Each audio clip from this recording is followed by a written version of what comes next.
my brother accused him of bias. He recused himself. He made no attempt to come back to that matter. So how come this one is completely strange and different from other cases we've ever seen? Why are you insisting that Bianta and Nnayko must, handle this case?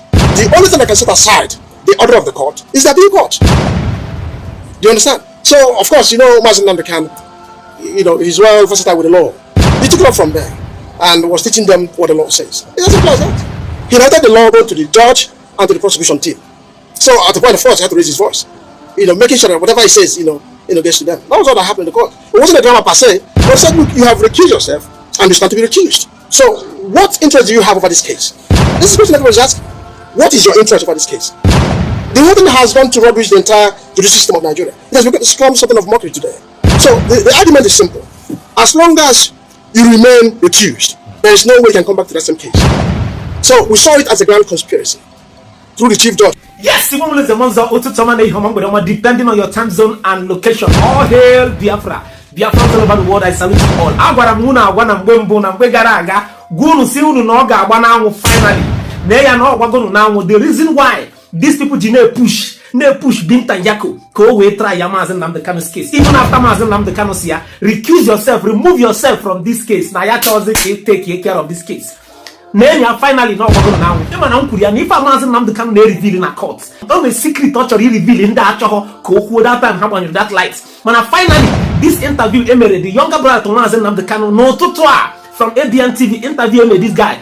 All about the whole thing now. When the bureau check Bianso, he settled down watch this video from beginning to the end. Can you the secrets?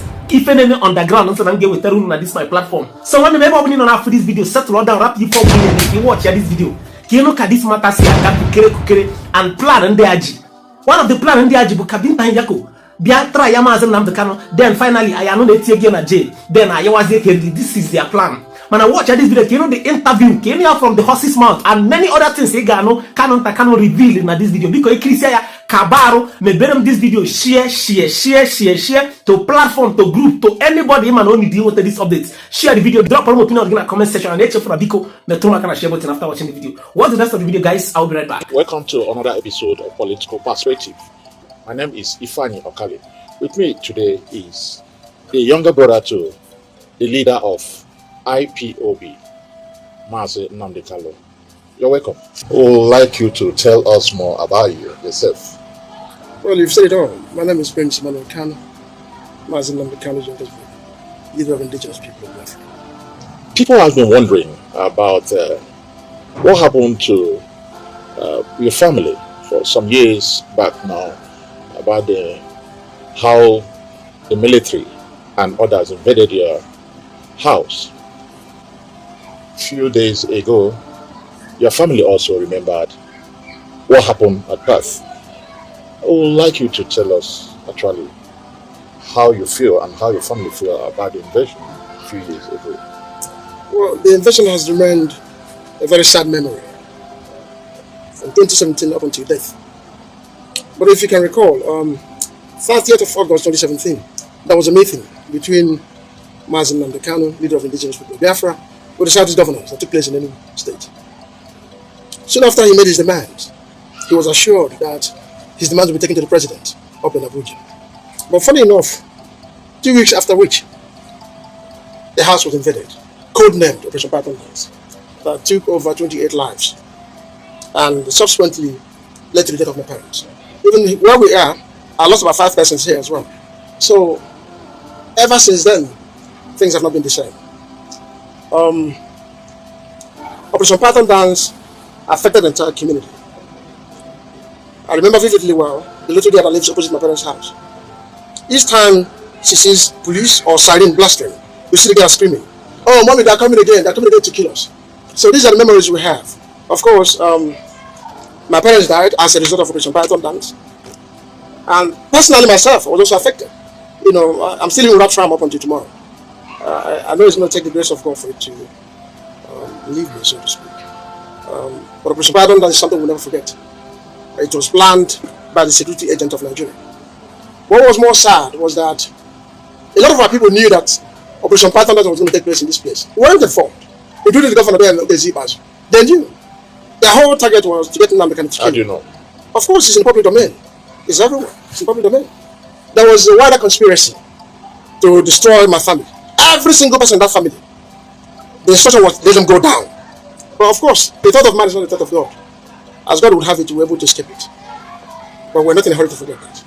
So on 14th February was the Remembrance Day of your late parents. Have a lot of people that came to visit while your elder brother is still on detention. So how can you put those things together?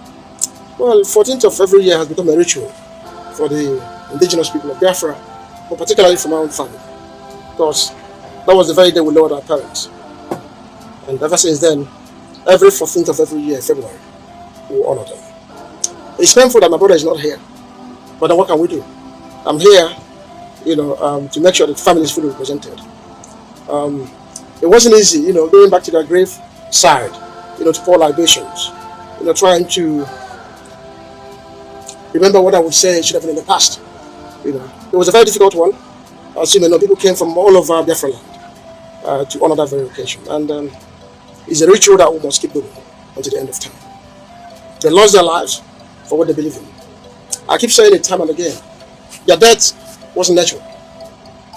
If not for the trauma, my parents would have still been alive today.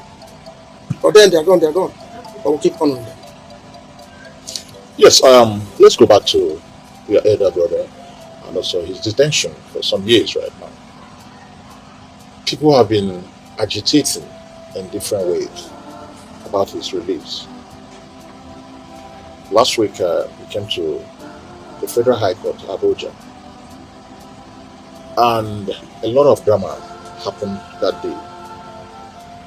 While most people are saying that he was teaching most people how the law is, some other people said he was making a hell of noise during that day. Because we saw you that they would like you to tell us what all the drama is all about. Well, the man call it a drama, so to speak. Of course, you and I know that he has his critics out there. So no matter what he does, they will always talk ill of him. But let me set this narrative right. Bianta and Nnayko recused herself from my brother's case. And soon after that thing took place, we were able to get the CTC, certified true copy of that judgment, against the woman. Now, we were surprised. We were asked to come to the court all of a sudden on the 10th. We had a meeting. We said, why won't we go to the court? Perhaps there's a change of plan. Upon arriving in court, lo and behold, Bianta and Nnayko was in court. We were like, what's going on? You've recused yourself. What do you have to do with this case? Is there any interest? So we're trying to put one on one together. So after a long while, she, of course, introduced the case. A woman with the prosecutor took over and blah, blah, blah. And Lord Ejimako, the lead counsel of my brother, stood and said, my lord, why are we in this court? What exactly are we doing here? Of course, you've recused yourself, so what are you doing? The woman said, no. What happened was that the case file was returned to chief judge, and through a moment it was reassigned to her. It's not going anywhere. The only thing that can set aside the order of the court is the appeal court. Do you understand? So, of course, Nnamdi Kanu, he's well versatile with the law. He took it up from there and was teaching them what the law says. It's as simple as that. He related the law both to the judge and to the prosecution team. So at the point of force, he had to raise his voice. Making sure that whatever he says, gets to them. That was all that happened in the court. It wasn't a drama per se, but he said, look, you have recused yourself and you stand to be recused. So what interest do you have over this case? This is what everyone was asking. What is your interest over this case? The whole thing has gone to rubbish the entire judicial system of Nigeria. It has become something of mockery today. So the argument is simple. As long as you remain recused, there is no way you can come back to that same case. So we saw it as a grand conspiracy through the chief judge, which is John Soho. Let me remind you something. 2016, in Federal High Court Abuja, when Soho was heading my brother's case, so to speak, my brother accused him of bias. He recused himself. He made no attempt to come back to that matter. So how come this one is completely straight and different from other cases we've ever seen? Why are you insisting that Bianta and Nnayko must, handle this case? What is the interest? Make no mistake, from the findings we've made, he was in Lagos when my brother was renditioned from Kenya to Nigeria. It was Malami then, the Attorney General of the Federation, that asked him to come over to Abuja to take care of this case. Do you understand? Then automatically the case was assigned to Bianta and Nnayko. So you can see, coming from Malami to John Soho and now to Bianta and Nnayko, you can see that conspiracy to know these people. So the whole idea is to have Nnamdi Kanu put to jail. Then afterwards, they can ask for presidential pardon. But it's impossible. He has committed no crime up until today. We even went as far as asking for going for prima facie. They were unable to produce evidence before the court. All they wanted was to bring all the security agents, come and testify, whatever he says stands. But with the Mazi Nnamdi Kanu, it's not going to work. Things must be done and must be seen to be done right. That is where we are today. We're still discussing about the leader of IPOB, Mazi Nnamdi Kanu, his detention in DSS. So with me today is still the younger brother, Mr. Prince Kanu, with me. Sir, we also have some other questions to ask you. Last time in a media chat with the governor of Abia State, there's a question that was thrown to him about how far has he gone to make sure Mazi Nnamdi Kanu is out from detention. His answer is he is doing a background work to make sure he will be back. So let me go back to you, and what's the relationship with the family and the governor of Abia State? How far has he tried to make sure that your brother is out? Secondly is, the Southeast governors, what have they done to make sure, or to hear from your brother, or to make sure that your brother is out from detention? Well, it's a very good question to ask. From what I know, from 2017 up until today, I'm not sure they have done enough. Or should I say they have done absolutely nothing to secure the release of Mazi Nnamdi Kanu. The big question is this. Since 2021 up until today, the Southeast Governors Forum as a body is yet to meet with Mr. President. Why is it taking longer than necessary? The case of Igboho was something completely different. You saw the Yoruba elite, all the politicians, all of them went to the Republic to make sure they secure the release of Sunday Igboho. How come in the case of Mazi Nnamdi Kanu, the governors are completely silent? Like I've said, they are complicit in what is happening.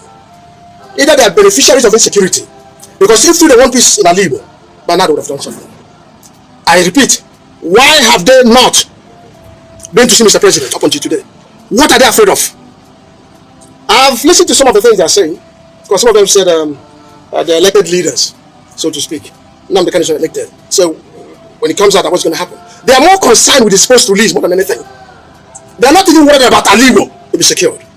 But like I've said, Nnamdi Kanu meant well for everybody. He is not part of the problem, he's part of the solution.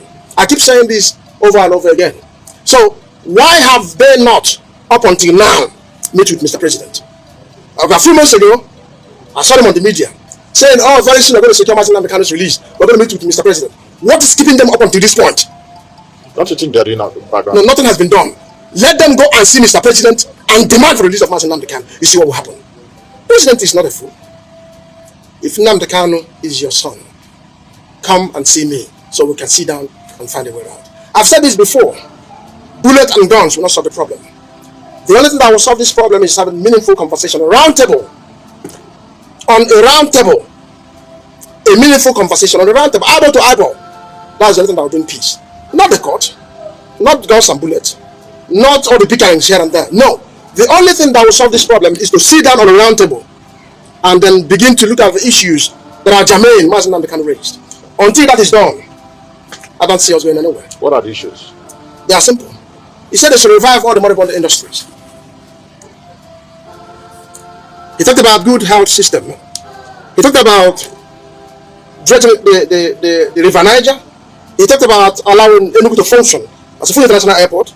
He talked about the Akwa Ibom seaport and the airport. He talked about the Iguacha, which is present day Port Harcourt, seaport and that of international airport. He talked about Samambako airport, to be allowed to function as a full private international airport.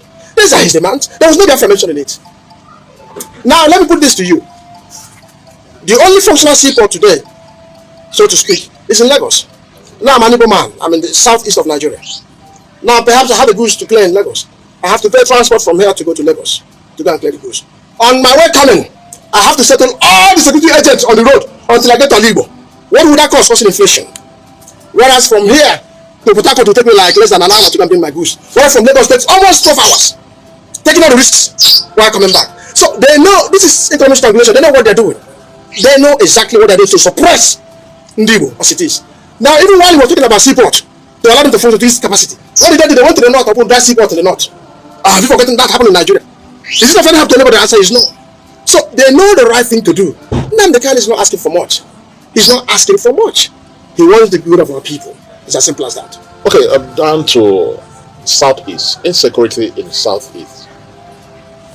Most people have been saying the detention of your elder brother, releasing him will make Southeast to be secured, for people to know who has been committing offense. On the media, most of the parades from the army and the police shows that most of those crimes were IPOBs and ESN. So what's your take on that? Are they your members? Well, the bitter truth is this. The government of the day is doing whatever they can possible to criminalize IPOB movement. You and I know that ESN was designed to man our boundaries and our forest against the invading terrorists. You hardly see ESN on the road. So IPOB per se has become a huge merchandise for a lot of people. So you can go anywhere as a criminal, create your own camp, start kidnapping people. And before you know it, they say it's IPOB. So whatever happens in Alibo is IPOB. Even if you slap your wife now, you are an IPOB member. So that's the way it is. That is the narrative in Alibo. But we know the truth. Now, the only way, the fastest means in which you can stop all this evil going around Alibo is to have Nnamdi Kanu released. They will be able to identify those criminals where they are. Because as long as he's in detention, make no mistake, people will keep stealing, they will keep maiming and killing. And organ harvesting as well. You know what? People come from all over Nigeria, even outside Nigeria, down to Southeast to kill and to do organ harvesting. But at the end of it, they tag IPOB. Now look at the businessman in Anambra State that was caught by the so-called security agent. They told the man if he refuses to settle them, that they will tag him an IPOB member. So this is how bad it is in Alibo. So they are doing whatever they can to suppress IPOB. But it's impossible. It is extremely impossible because we understand the vision of IPOB. Of course, we're not criminals and we cannot be. Like Nnamdi Kanu has always said. He said, I don't give life, I cannot take life. It's as simple as that. So, if they are not benefiting from insecurity, I repeat, by the power that be, particularly the Southeast governors, if they are not benefiting from insecurity, believe you me, they would have done something differently. Abacha once said, I'm sorry to quote this, that if insecurity lasts more than 24 hours, the government is involved in it. So, somebody somewhere is fighting hard to make sure they will rubbish the name of IPOB. That's what they're doing. They see IPOB as their biggest threat. You know, Chidora is the end. So it doesn't matter your level of effort to rubbish IPOB will not work.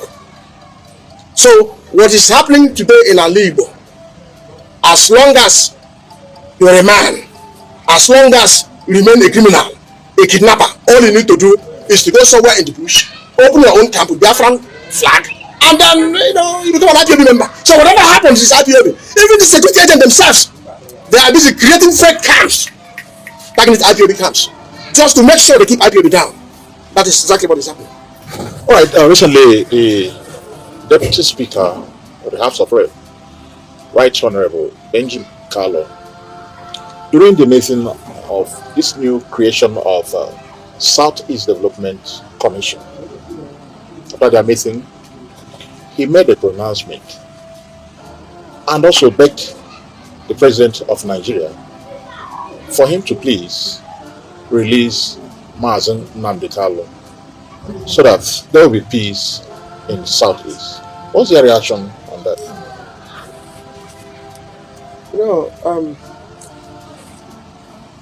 Should I say that different people with different approach, so to speak. In as much as we all have one direction, the way you present this case is what matters so much. He's the Speaker of the House.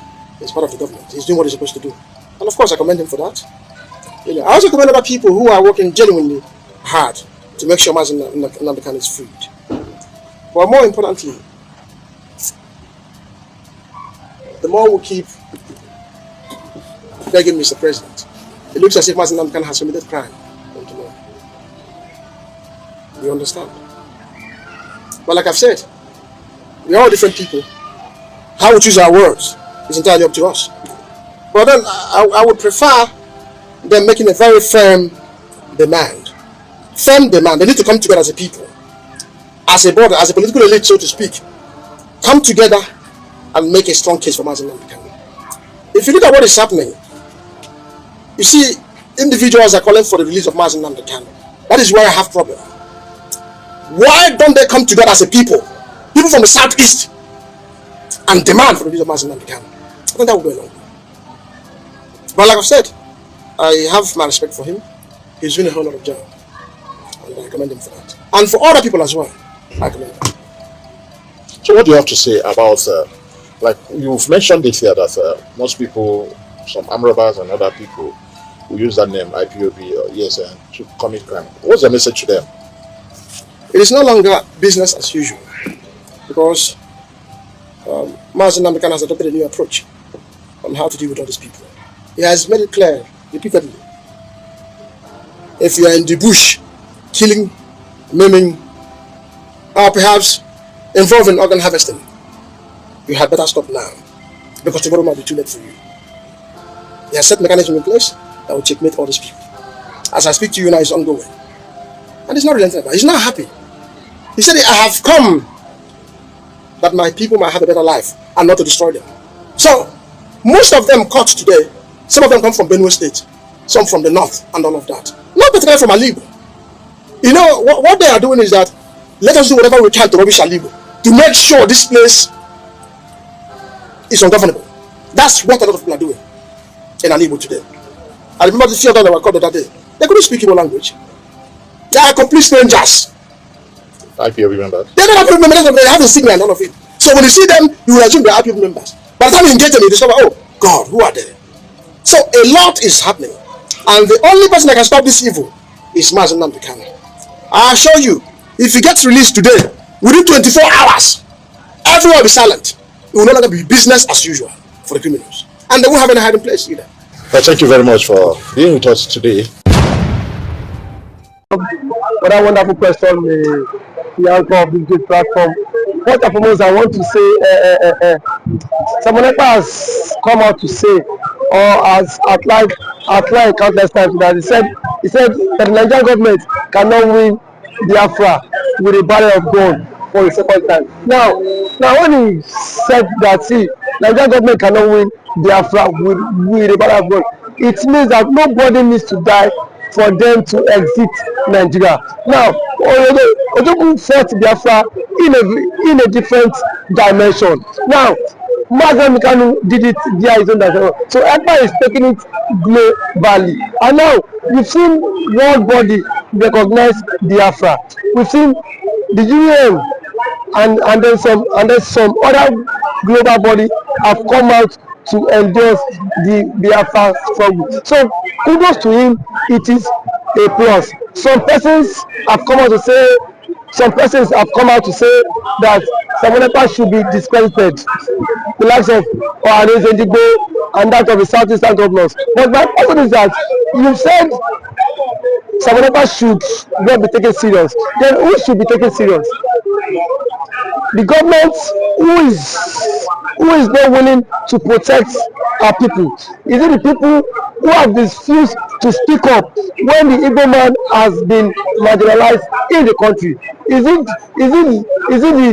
the same governors who have become a tools in the hands of their Fulani master? So for you to even have a character like Samonekpa and Nnamdi Kanu to have come out to say enough is enough, that we are tired of this contraption called one Nigerians.